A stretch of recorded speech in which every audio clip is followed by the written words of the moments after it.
Hello and welcome to this instalment of Talkin Trim. I'm Jonathan Skinner and today we're looking at the flooring items for the main cockpit cabin area of the Jaguar E-Type open two-seater Roadsters and the two-seater fixed heads. So in short, that is for the Series 1s and Series 2s, OTS and FHC models. This particular version is the non-flat floor version, which is the more dominant and widely seen version of those cars. Obviously the very early 3.8s, they had a flat floor, which means that their carpets did change, as did a couple of the other items here. This is a bit of a combo video, as we've got a few kits in here. We've got, effectively in the pale blue, you've got the carpet set. Then we've got the Underseat Harduras, which are sold separately to the carpet set. You've got the undercarpet Soundproofing Felt Kit, which goes underneath the carpet set for the sound deadening and heat deadening. Again, sold separately to the carpet set. Then we've got the A-Post Footwell Harduras Panels. I've included those. They're not strictly speaking a flooring item, but because they're made in the same material as the Underseat Harduras, it's always worth considering those at the same time. All of these items are included as standard in our trim kit. However, you can buy those items individually. And when I say individually, I mean in car sets. So for example, the carpet set is sold as a carpet set. We can actually sell the front floor carpets individually as well, but you've really got to think about colour matching, pile matching on carpet, especially things like that. So sometimes it's not worth buying just a set of front floors on their own, because you'll find it just won't tie in that nicely with the rest of the carpet set. You'll also find that once you put brand new front floors in, it makes the other parts that currently look okay look not so good. So always worth bearing that in mind. Underseat Harduras we can sell just as a pair, and then same again with the underfelts at the back here. They are sold as a kit there, and the A-Post Harduras as a pair as well. But we sell all of these parts included as part of our trim kit, so bear that in mind. This kit here has been done in a bit of a two-tone colour scheme, as you can see. The Hardura items, so the A-Post Footwells and the Underseats, are in our dark blue, which is an original colour for Jaguar. We've then got the carpet set in what we refer to as pale shadow blue, which is a light blue colour, but then we've done the heel pads and the edging on those in AH blue. The reason for all of this is the customer has gone for a trim kit in AH blue, so all of the main trim panels and the seats are in AH blue. That stands for Austin Healey blue. It's a dark blue, but it's not really dark. It's still got a bit of blueness to it. We can also offer dark blue, which is an original Jaguar colour, which is even darker than that. So just bear that in mind. But this has been done, like I say, in AH blue. But then he wanted to contrast the carpets and make them a bit lighter, but still have that nod to the main primary material, which is obviously the seats and the seats and the trim panels. So we've edged the carpets in AH blue, and we've even done the heel pads in AH blue. When it comes to the Hardura, there's only one shade of blue, so he's gone for that. But again, we have made sure that we've edged the carpets in AH blue, so everything's feeding back to that primary element of things. Dependent on the colour you go for, these are the sort of levels of detail that we can go to. Obviously we can edge, say, the carpets in pale shadow blue to match the carpets, or you can do them as this customer has done, where he's given a nod to the main primary materials being used and colours being used. Same again on the under seats. It's just those little details. Most companies would just always edge this in the exact same blue as the Hardura, and of course we can do that using the dark blue colour, but because of the details that we go to and the lengths we go to, we've done it in that AH blue to give it that nice, very subtle contrast, but it gives a nice nod to the main trim panels. Now, obviously, we give you that choice. We'll recommend here and there, but obviously, colours is very much a personal opinion. So while we give you the options, it's down to you to make that final choice, but we're here to help and guide where we can. Anyway, right. Just before I dive into all of this, worth reading the description below. There's going to be lots of useful information about the products in this video, but also some useful other information. I do these videos off the top of my head, so undoubtedly I'm going to miss something. So be sure to read that below just in case I have. There'll also be some useful links to other videos that might be useful for parts that you require for restoring your Jaguar E-Type, and also links to obviously where to buy and contact us about these parts on our website. And then some useful links as well to our blog and handbook area, which is the area of our website where we kind of give you a load of information about the cars, about the parts that we do, but also about us as a business. And it's crucial that, because when trying to find an interior trim supplier, it's worth really keeping in mind that it's very hard to compare apples with apples. They might call things the same thing, so E-Type carpet set, they might say they're made from the same material, like wool, but that's where the similarities end. And honestly, even down to raw materials, there are various different wool suppliers in the world. We use the premium automotive wool for sports cars in the world. Not all the companies do. And then you've got levels of understanding of these cars, patterns. It's very crucial. How do these parts fit in the car? But then experience in the cars. There's a lot of people that have joined the, should we say, the classic car restoration markets, trying to get their little slice of the pie, shall we say. We've been here for almost 50 years doing the same very small number of cars over and over and over again. And we supply kits to hobbyists and enthusiasts the world over, but also we're known to supply some of the biggest and best restoration companies in the world with our parts, and they'll only use our parts because they know that we work to a very, very high level of quality and workmanship, and that our patterns can be relied on. So just bear that in mind, and like I say, read the blog handbook areas. It goes into a lot of details about why we are renowned for our quality and workmanship globally, and have been for almost half a century. Okay, enough on that. Let's dive on in. So at the front here, we've got the A-Post Footwell Hardura panels. So they sit on the vertical of the car like that. They bend round. That's where the sill is, that curve there.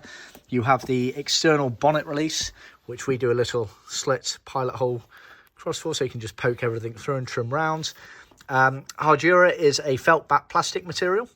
It was originally used by Jaguar, so it's got this sort of plastic covering to it here. It's got a grain on it that kind of mimics and imitates vinyl and leather, but the backing of it is a felt material like that. It's edged all the way around. Like I say, we've edged it in AH blue to tie in with the customer's main trim colour there. The Hardura itself is dark blue. There's only one kind of shade of blue in the Hardura in that regards there, but see our materials and colours in the library for more information on that. But you get a pair of those, but they are included as standard in the trim kit. Just refer to a book so you can see what I'm talking about. We're talking about these panels down here in front of the doors. In the footwells, they bend round, and you have the external bonnet release on. Let's just scoot back a few pages. There we are. So that's the door panel there. That's the external bonnet release on there. It's worth noting that the very early 3.8s didn't have, internal bonnet release. The early 3.8s had external bonnet releases, and therefore you didn't have that element on the A-Post Hardura. We obviously do have the patterns for the earlys and the lates, but the majority of the cars left with that internal bonnet release on the A-Post footwells there. While we're on the subject of that material, the Hardura material, you've got the Underseat Harduras. So these, as the name suggests, sat right underneath the seat here.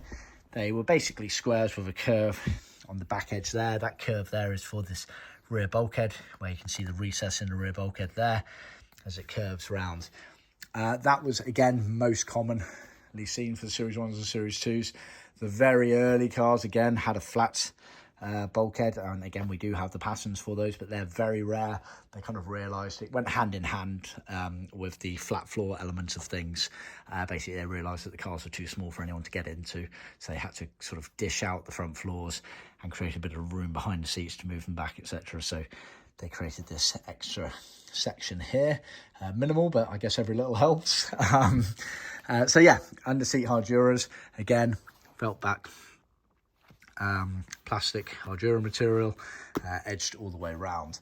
Worth noting on both of those things there, although Hardura was original for those parts there, we can upgrade those parts to carpet, wool carpet specifically if you prefer, but originally it was in carpet.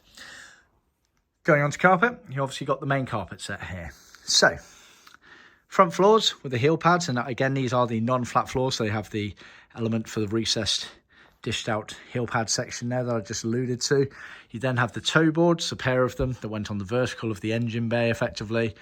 Then you had the cross members, left and right there, that kind of went over the hump of the cross member. And then obviously you had the gearbox sides. So you have the front gearbox sides there, and the kind of, well, I say rear gearbox sides, they kind of sat in the middle there. Now, let's dive into these, like I say. So you've got pale shadow blue wool, so it's a light blue shade. We've edged it in AH. We've done the heel pad in AH, so it all ties in very nicely. Obviously, we can edge these carpets so everything tied in, just being the sort of light pale shadow blue colour, but this is something the customer has specifically requested. This carpet set here is actually for a left-hand drive. So all of the left-hand drives had this big D shape on the front gearbox. Carpets went up like that on the side of the console there. The Series 2 cars also added a sort of circular-ish shaped heel pad on the driver's side front floor, but it was only the Series 2s that they kind of did that to. Of course, inconsistent, so therefore almost certainly some of the Series 1.5s would have had it on there as well, but just ask us, obviously, if you want us to include that on there. So that is those elements there. Now, obviously, the recess front floor meant that the heel pad kind of sunk down into it. I'm just trying to find a nice image in the book that kind of illustrates. There you are, perfect. So it kind of dipped down in like that. Now, it is worth noting, and I'll touch on this in a second with the felts, to get these to fit properly, you do have to actually fit them. You can't just place them in there, otherwise they just won't sit right. You have to get that heel pad to sit down in and then lump up the sides. They look absolutely lovely when they're trimmed properly, but they can look a bit clumsy if they're not trimmed properly, so just bear that in mind. Then going on to the rear gearbox side, shall we say, there are a pair of them there. They weren't exactly the same shape, and the left-hand one, you had this Hardura pocket sewn onto the back of it and fixings along the bottom of it. Obviously, the fixings were there to attach it down in place, and then the top part was trapped underneath the console, so it created a flap to access this pocket here. And then you had this extra piece of felt here, which was to line and give that section there a bit of extra sound and heat resistance. Now, the reason for that, unfortunately, none of the books kind of allude to it and show it, but on the left-hand side of the gearbox, you had this rubber gauntlet finisher that went, covered a hole and basically gave you access to the oil on the gearbox, so you could measure the oil level. And this pocket here is effectively for the dipper stick, so that you can measure the oil level via this rubber hole section there. So that's the reason that's done there. Often causes a lot of people confusion. In fact, a lot of other companies don't even bother sewing that on there. But again, these are the levels that we do go to on these elements of things here. So that is included as standard there. And the felt is included as part of the carpet set for that section there. We also supply the carpet fixings. They are sold separately. They're a two-piece, light on that. Let's try and open those. They're a two-piece, I'm not doing a very good job here. There we are, two-piece mushroom fixing, female and male. Sorry, just failing to do this one-handed. Oh, there we go. Right, yeah, so you have the female and the male slotting in, black plastic. So we supply those. They are supplied as standard in the trim kit, but they are sold separately if you're buying the parts individually. So they're the carpet fixings there. And then finally, we got the underfelt soundproofing kit. So we use a natural jute felt, coated on one side. The coated side faces upwards towards the sky. So you basically mirror the pieces in the carpet set. I'll just turn that one over so you can see the jute felt, natural jute felt backing on it. It's 6mm thick. So it's a very good quality natural jute felt. That being said, compared to modern day felts like the Dynamats and Dodo matting, other brands are available. It does a basic job, should we say, very much in line with the 50s, 60s, 70s era of things. However, if you did want to go and put some of the Dynamat and Dodo stuff in there, then go for it. Worth checking with us as well. It is something that we're planning on adding to our range of pre-cut kits. Not currently available, but do check with us just in case. And what I would say with that is some of the Dynamats, certainly, they go down to absolutely nothing when they're in the car. I've got some in my V12, and it goes down to absolutely nothing. So even with that, in place, we do recommend using our natural jute felt. For the thickness, you've got to remember the carpets are templated and designed to fit with a certain thickness underneath them. So depending on the thickness of your modern day felt, if that's the way you're going with these sorts of things, it is worth potentially getting one of our natural jute felt kits as well. So bear that in mind. Now you'll notice that the front floors are doubled up, and that is intentional. So you get 2 pairs of front floors. The reason being, we find that during the fitment process, you'll often actually find it easier to get them to lie better with that recessed floor with a doubled up thickness underneath them. So we include 2 as standard in our kit. It's up to you whether you use both of them, but we've certainly had reports from some of the high-end restoration companies I alluded to earlier that doubled up thickness does work nicely with these awkward front floors. And like I mentioned earlier, they do need to be fitted nicely to get them to look good. Otherwise, they can look a bit clumsy, and this is all part and parcel of it. So we do include 2 versions. They're identical. 2 sets. They are identical. But they get cut with that recess that allows you to sort of fit and shape it in there. But that is the reason why we supply 2 kits. 2 front floors in the kit. So bear that in mind. Okay, I think I've covered most things. Barring the rather calamitous fixings coming out the bag, I think most things went smoothly. Apologies, I do this off the top of my head. Running just shy of 17 minutes at the moment, so not too bad. But yeah, like I say, carpets, underseats, A-posts, and the soundproofing kit, all in the same video, along with the fixings. Everything included as standard in our trim kit, but you can buy these parts individually. It's worth noting I haven't included any areas behind the seats in this video. Obviously, the Roadster had a Hardura bulkhead panel, and the Fixed Head had the cubby box, just to reference that. And the Roadster, you had this rear Hardura bulkhead panel, and underneath it you had the lower bulkhead, either moquette or vinyl. And then on the Fixed Head, you had this folding rear cubby box section, again mixture of Hardura vinyl and carpet sometimes on the later cars, and again the lower bulkhead exactly like the Roadster would have been, either vinyl or moquette. So none of those pieces are included in this video, but you may wish to consider getting them at the same time dependent on the level of the restoration you're working to, so just bear that in mind. Anyway, thanks for tuning in. Please remember to like, subscribe and share with other classic car enthusiasts out there. Of course, ask any relevant questions below in the comments, and be sure to tune in next time. Thank you.